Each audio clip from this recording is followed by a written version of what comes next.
오늘 다윗 왕을 통하여 하나님께서 행하시는 그 통치를 보며 저는 몇 가지 묵상을 하게 되었는데요. 가장 먼저 2절입니다. 2절을 보면 다윗이 여호와께서 자기를 이스라엘의 왕으로 삼으신 줄을 깨달았다 라고 이야기를 하고 있습니다. 이미 왕으로 세워져서 왕으로 살아가고 있지만 왕으로서의 자각이 필요했다라는 것이죠.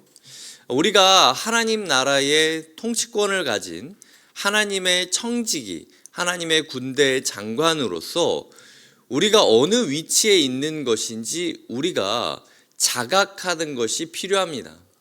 우리의 분주한 일상, 우리가 맞이해야 되는 현안들, 그리고 우리가 함께 있는 사람들과의 관계가 많이 얽혀 있는 중에서도 우리가 그 속에서 하나님의 뜻을 깨닫고 내가 누구인지 자각하지 못한다면 상황이 휩쓸려서 그냥 휩쓸릴 수 있다라는 거죠. 그래서 우리의 삶 가운데 다윗이 흘러가는 상황 가운데 하나님께서 자기의 궁전을 건축하게 하시는 모습을 보면서 하나님께서 나를 왕으로 삼으셨구나라는 것을 깨달으며 변화했듯 흘러가는 상황 가운데 우리가 하나님께서 우리를 왕 같은 제사장으로 삼으셨구나, 하나님의 자녀로 삼으셨구나라는 건강한 신앙인으로서의 자각이 필요하다라는 사실을 깨닫게 되었습니다. 두 번째로는 하나님께서 세워주신 왕으로 자각한다라는 것이 문제가 없어진다라는 걸 뜻하는 건 아니라는 거예요. 우리는 내가 그리스도인인데 왜 나는 이렇게 힘들어야 되는가? 나는 하나님의 아들인데, 나는 하나님의 딸인데 왜 이렇게 힘들어야 되는가 생각할 수 있지만 9절에 보면은 다윗이 기름 부음을 받아 온 이스라엘의 왕이 되었는데 블레셋 사람들이 이미 이르러 르바임 골짜기로 쳐들어왔다라고 이야기를 하고 있습니다.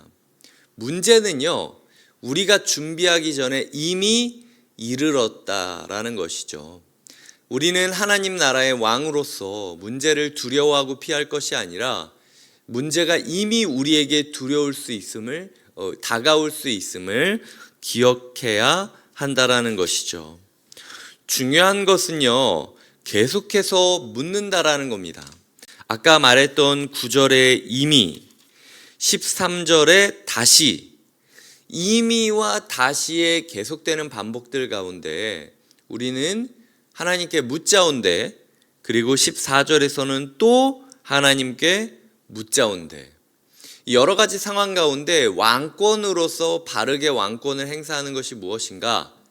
기도하는 것, 기도하며 응답을 받는 것, 받은 응답대로 살아가는 것, 그리하여 얻어진 승리를 감사하며 고백하는 것. 그래서 이미 문제가 오고 묻고 물은 대로 응답받은 대로 행하고 승리하고 그리하여 감사 고백하고 다시 한번 문제가 생기고 또 묻고 그리고 들은 대로 행하고 승리하고 그리고 하나님께 감사 고백하고, 요 사이클이 우리의 삶에 돌아가고 있는지 점검해야 된다라는 것. 그리하여 이미 다가온 문제에 좌절하고 다시 다가온 문제에 절망하는 삶이 아니라 하나님께 묻고 또 묻고, 우리의 삶이 하나님께 묻는 것에 집중하는 것을 우리 집중해야 된다라는 것을 기억해야 한다라는 거죠. 왕이 된다라고 하면은 어떤 생각을 하시겠습니까? 주일에 우리가 헤롯에 대해서 잠시 묵상했듯 내 마음대로 할 수 있는 것이 왕이다 라고 생각할 수 있지 않겠습니까?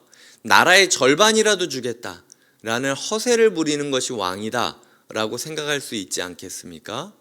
하지만 왕은요, 물어볼 수 있는 기회를 쥐고 나아가는 것이 왕권인 것입니다. 어쩌면 왕권으로서 아니 내가 왕인데 이것도 못해? 내 마음대로 이것도 못해? 라고 이야기하는 게 왕권이 아니라 왕이기 때문에 사람들의 마음을 모아서 하나님께 물어보았다 라고 이야기하는 게 진정한 왕권의 시작이라는 것이죠. 내가 가장인데 이것도 못해? 가장이기 때문에 마음대로 하는 게 아니라 가장이기 때문에 가족들을 다독이고 우리 하나님께 기도해 보자 라고 이야기할 수 있는 게 가장의 권리를 올바로 사용하는 방법이라는 거죠. 내 인생인데 내가 이것도 못해? 내 인생이기 때문에 내가 내 마음과 뜻과 내 시간을 내어서 하나님께 기도하고 또 하나님께 묻자온대 하나님께 기도하는 시간을 정기적으로 확보하는 것이 내 인생의 왕권을 행사하는 바른 방법이라는 것이죠. 우리의 삶에 있어서 내 마음대로 살아가는 하루가 아니라 하나님께서 나에게 주신 것들을 통하여 왕으로서 내가 자각하고 그로 말미암아 적극적으로 하나님께 묻고 또 물으며 나와 함께하는 사람들이 하나님께 묻는 존재가 될 수 있도록 살아가시기를 주님의 이름으로 축복드립니다. 기도하시겠습니다. 하나님 아버지, 왕이었음에도 불구하고 왕으로서 자각하지 못하는 다윗처럼 하나님, 우리가 왕 같은 제사장으로 부름받았지만 그럼에도 불구하고 상황과 현안과 관계에 휩쓸려 자각하지 못하고 있는 것 아닌지 돌아보게 됩니다. 하나님께서 우리에게 주신 모든 것에 감사함으로 나를 왕으로 세우신 것을 알았던 다윗처럼 우리도 하나님 앞에서 스스로의 위치와 신분을 자각하게 하여 주시옵소서. 하나님, 왕으로서 살아간다라는 것은 내 마음대로 살아가는 것이 아니라 물어볼 수 있는 선택권을 받은 것임을 잊지 않게 하여 주시옵소서. 이미 다가온 문제, 다시 다가온 문제에 당황하고 좌절하는 것이 아니라 그런 상황에서도 묻고 또 물어보는 삶을 확보하게 하여 주시옵소서. 감사하고 예수님의 이름으로 기도드립니다. 아멘.